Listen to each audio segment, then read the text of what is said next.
तो नमस्कार प्यारे साथियों, स्वागत है आप सभी का बीआर नर्सिंग एजुकेशन में। आप सभी का इस चैनल में स्वागत है और चैनल को सब्सक्राइब जरूर करिएगा, क्योंकि जो भी लेटेस्ट अपडेट निकल के आती है हम सबसे पहले आपको यहां पर बताते हैं। देख सकते हैं आप, वर्ग 2 चयन परीक्षा परिणाम जारी कर दिया है। काफ़ी लंबे समय से हमारे मध्य प्रदेश के अभ्यर्थियों को इसका इंतजार था कि सर वर्ग 2 रिजल्ट कब आएगा, लेकिन आखिरकार इतने समय के अंतराल के बाद अप्रैल में आपकी परीक्षा के बाद अब जाके रिजल्ट यहाँ पर आया है। जी हाँ, 4 अगस्त को जो हाईकोर्ट की सुनवाई हुई थी उस पर भी हम चर्चा करेंगे, साथ में मेरिट लिस्ट पर भी चर्चा करेंगे और अभी तक क्यों नहीं आ रहा था रिजल्ट उसके बारे में भी पूरी जानकारी बताएंगे।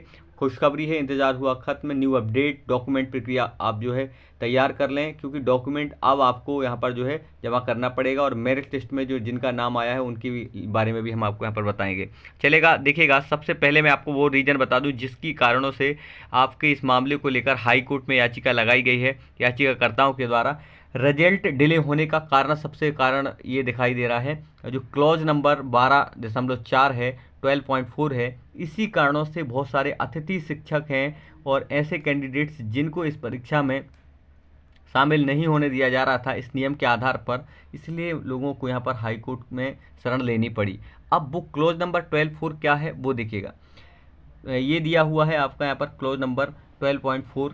ऐसे अभ्यर्थी जिनके द्वारा पात्रता परीक्षा में 90 से कम अंक प्राप्त करे हैं, मतलब जो आपका प्रीलिम्स एग्जाम्स हुआ था उसमें अगर आपके 90 से कम नंबर आए हैं तो आरक्षित प्रवर्ग में अगर आते हैं आप तो अर्हत अर्जित की है।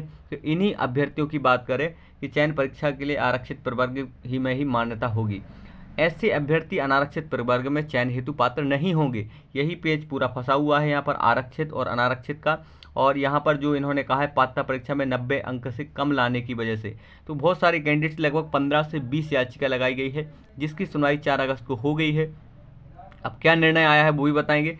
प्रवर्ग में चयन परीक्षा हेतु पात्र नहीं होंगे ऐसा कहा है। अनारक्षित प्रवर्ग में सिर्फ चयन हेतु उन्हें अभ्यर्थियों के संबंध में विचार कीजिएगा और किया जाएगा ऐसा कहा गया है। जिनके द्वारा पात्रता परीक्षा 60% अथवा अधिक 90 या इससे अधिक अंक प्राप्त अर्हता अर्जित हो, साथ ही चयन परीक्षा में 50% अथवा अधिक अंक प्राप्त किए हों, उनके लिए यहाँ पर ये मौका मिलेगा। तो ये इस नियम की वजह से यहाँ पर बहुत सारी समस्या आ रही थी। अच्छा, कई लोग बोल रहे हैं सर क्या हाईकोर्ट में जो याचिका लगाई इस वजह से अभी तक रिजल्ट नहीं आया था, क्या ये रीज़न है? तो बिल्कुल नहीं। एक बात बता दूं, आप सभी का अधिकार है यहाँ पर हाईकोर्ट जाना, हम आप सभी जा सकते हैं। तो एक तो ये हो गया। दूसरा यहाँ पर रहा है सबसे बड़ा रोल अतिथि शिक्षक प्रक्रिया। यहाँ पर जो डीपीआई और साथ में अगर मैं बात करूँ ईएसबी की, ये अतिथि शिक्षक प्रक्रिया में इतनी ज़्यादा उलझ गए कि लगभग 2 महीने से 3 महीने से अतिथि शिक्षक प्रक्रिया अभी भी जारी है। अतिथि शिक्षक प्रक्रिया अभी बंद नहीं हुई है, अभी भी जारी है। साथ में एक और बात बता दूं कि मध्य प्रदेश में हुआ पीएनएसटी एग्ज़ाम जो आपका हुआ था, इसने भी काफ़ी लंबा समय ले लिया और इसने एग्ज़ाम के साथ साथ बहुत सारी प्रोसेस हुई, इस कारणों से रिजल्ट जारी हुआ। तो इस वजह से ईएसबी उधर व्यस्त रहा और ईएसबी ने डीपीआई के बारे में भी बताया कि डीपीआई को ही निर्णय लेना है, हमारा काम यहाँ पर एग्ज़ाम कंडक्ट करवाना है। तो इस कारणों से बहुत सारे कारणों से डिले हुआ है। हालांकि अब 4 अगस्त को ये सुनवाई हो गई है जिस पर हम आपको यहाँ पर जानकारी देंगे। तो सबसे पहले हम हाई कोर्ट के उस निर्णय के बारे में बताएंगे जो कि यहाँ पर देखिएगा, यहाँ आप देख पा रहे हैं रिट पिटीशन नंबर 19/644 दिया है। रजिस्टर आपका 27/5/2025 को ये याचिकाकर्ताओं ने यहाँ पर याचिका लगाई थी, जिसमें 1520 कैंडिडेट्स हैं और इसमें आपका यहाँ दिख रहा है जो है CIS ID भी दी गई है 147 है। और इसमें जो जज हैं जस्टिस अगर हम बात करें विवेक जैन जी, और इन्होंने लास्ट ऑर्डर कब दिया था ये आप देख पा रहे हैं 19/6/2025 को इसकी सुनवाई हुई थी, जिसमें ये क्या हुआ, लगभग इस मामले में हाईकोर्ट में जो कैंडिडेट पहुंचे हैं 4 से 5 बार सुनवाई हो चुकी है। और ये जो 4 अगस्त को सुनवाई होनी थी, इसके बारे में अगर मैं बताऊं कि जब 4 अगस्त को हमने अपडेट देखा था तो इसमें पेंडिंग दिखाई दे रहा था और अभी तक अगर मैं बात करूं कि अभी भी इसमें पेंडिंग ही दिखाई दे रहा है। मतलब हाई कोर्ट की जो डिसीजन था, या तो अभी इस पर सुनवाई नहीं हुई है या फिर सुनवाई हुई है तो अभी तक इस वेबसाइट पर अपडेट नहीं किया गया है। अगर ऐसा होता है कि इसकी सुनवाई में थोड़ा समय लगता है तो थोड़ा आपका 15 अगस्त से पहले आपका रिजल्ट जारी किया जा सकता है, ये अनुमान है। साथ में आपको बता दूं ये सिंगल बेंच की यहाँ पर जो है जज के द्वारा सुनवाई की गई है।